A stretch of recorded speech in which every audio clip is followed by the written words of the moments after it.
জল্পনা ইতিমধ্যেই চলছিল আর তাতেই শিলমোহর দিল জাতীয় নির্বাচন কমিশন। জানিয়ে দেওয়া হলো যে শুনানি এসআইআর এর চলবে কিন্তু 14 তারিখ পর্যন্ত এবং সেক্ষেত্রে সর্বোচ্চ যে চূড়ান্ত ভোটার তালিকা তা প্রকাশ হওয়ার দিন কিন্তু পিছিয়ে গেল আরো 14 দিন, অর্থাৎ 14ই ফেব্রুয়ারি নয় 28শে ফেব্রুয়ারি কিন্তু চূড়ান্ত ভোটার তালিকা প্রকাশ হতে চলেছে।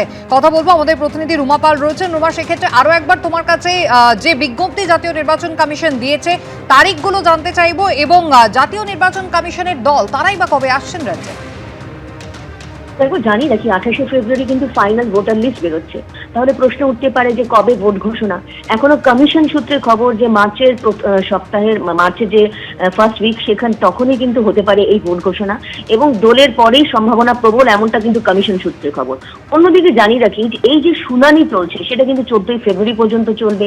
তারপর আবার স্ক্রুটিনি রয়েছে 21শে ফেব্রুয়ারি পর্যন্ত এবং 25শে ফেব্রুয়ারি রেশনালাইজেশন অফ পোলিং স্টেশন, অর্থাৎ বুথ যে পুনর্বিন্যাস যেটা বাড়বে সেটা তালিকা প্রকাশ পাবে এবং অবশ্যই 27শে ফেব্রুয়ারি সমস্ত ভোটার লিস্ট গুলোকে পুরো হেলথ প্যারামিটার অবশ্যই দেখা হবে কমিশনের তরফ থেকে এবং 28শে ফেব্রুয়ারি ফাইনাল ভোটার লিস্ট প্রকাশ করা হবে এবং 1 মার্চ কিন্তু এই রাজ্যের দায়িত্বপ্রাপ্ত senior deputy election commissioner Gyanesh Bharati আসছেন, তার টিম আসছে।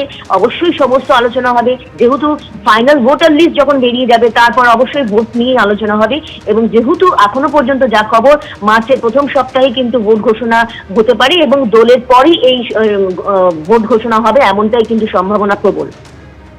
একেবারে রুমা, তুমি আমাদের সঙ্গে থাকো। আর অন্যদিকে মাইক্রো অবজারভার নিয়োগ নিয়ে যে জটিলতা তৈরি হয়েছিল তা কিন্তু এখনো অব্যাহতই থাকলো। আপনাদের মনে করিয়ে দেবো, গত সোমবার সর্বোচ্চ আদালত মাইক্রো অবজারভার নিয়োগ নিয়ে স্পষ্ট করে দিয়েছে যে মাইক্রো অবজারভার নয়, চূড়ান্ত সিদ্ধান্ত নেবেন ইআরও অর্থাৎ ইলেকটোরাল রেজিস্ট্রেশন অফিসাররা। মাইক্রো অবজারভাররা শুধুমাত্র তাদের কাজে সাহায্য করবেন। গত সপ্তাহে সুপ্রিম কোর্টে দাঁড়িয়ে মমতা বন্দ্যোপাধ্যায় অভিযোগ করেছিলেন শুধু ৮৩০০ মাইক্রো অবজারভার এবং বিজেপি শাসিত রাজ্য থেকে রোল অবজারভার নিয়োগ করা হয়েছে, যাতে নির্বাচন কমিশনের অফিসে বসে এআই দিয়ে মাইক্রো অবজারভাররা সব নাম ডিলিট করতে পারে। আর এই বিষয়ে আইনজীবীরা কি বলেছেন শোনাবো। তাহলে সুপ্রিম কোর্ট কিন্তু এই যে রায়টা দিয়েছে তাতে সময় বৃদ্ধি থেকে সবকিছুর মধ্যে যে এটাই আসছে, মানুষের যে হয়রানি সেটা যেন না হয়। সুপ্রিম কোর্টের রায়ের ফলে যারা সাধারণ নাগরিক তারা নিশ্চয়ই উপকৃত হবে। সেদিন মুখ্যমন্ত্রী সওয়ালে বলেছিলেন যে মাইক্রো অবজারভাররা বাইরের বিজেপি শাসিত বাইরের রাজ্য থেকে আসছে, তখন নির্বাচন কমিশনের থেকে বলা হয়েছিল পর্যাপ্ত অফিসার পশ্চিমবঙ্গ সরকার দেয়নি। সেই চাপে পশ্চিমবঙ্গ সরকার ৮৫০৫ জন গ্রুপ বি অফিসারকে দিতে বাধ্য হলো। মাইক্রো অবজারভার কেন? তখনই কিন্তু নির্বাচন কমিশনের পক্ষ থেকে আদালতে দাঁড়িয়ে 4 ফেব্রুয়ারি জানানো হয়েছিল যে রাজ্যের পক্ষ থেকে অফিসার দেওয়া হয়নি বারবার চাওয়া সত্ত্বেও এবং সেই কারণেই তারা ভিন রাজ্য থেকে মাইক্রো অবজারভার নিয়োগ করেছেন। এরপরে রাজ্যের পক্ষ থেকে বলা হয় তারা অফিসার দিতে প্রস্তুত। শনিবার কিন্তু জানানো হয় এবং সোমবার যখন সুপ্রিম কোর্টে হিয়ারিং হয় তখন কিন্তু রাজ্যের পক্ষ থেকে জানানো হয় যে ৮৫০৫ জন অফিসার তারা দিচ্ছেন, কিন্তু তারপরও জটিলতা একেবারেই কাটেনি।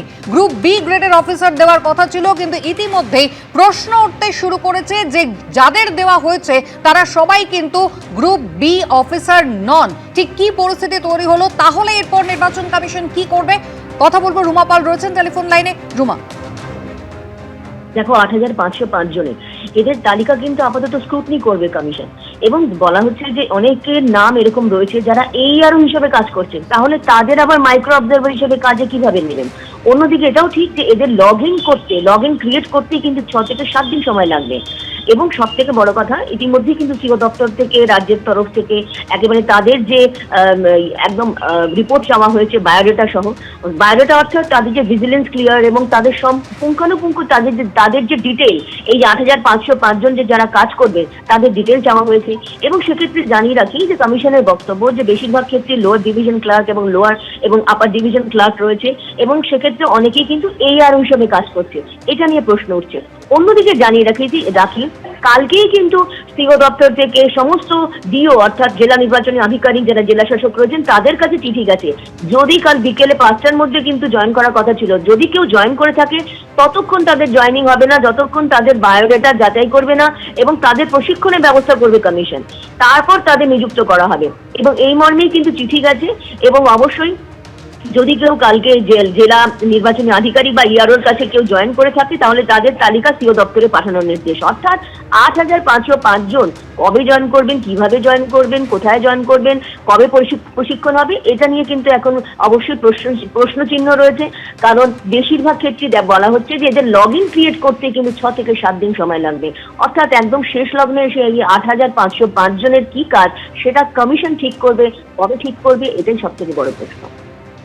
রুমা, ধন্যবাদ। এবিপি আনন্দ, এগিয়ে থাকে, এগিয়ে রাখে।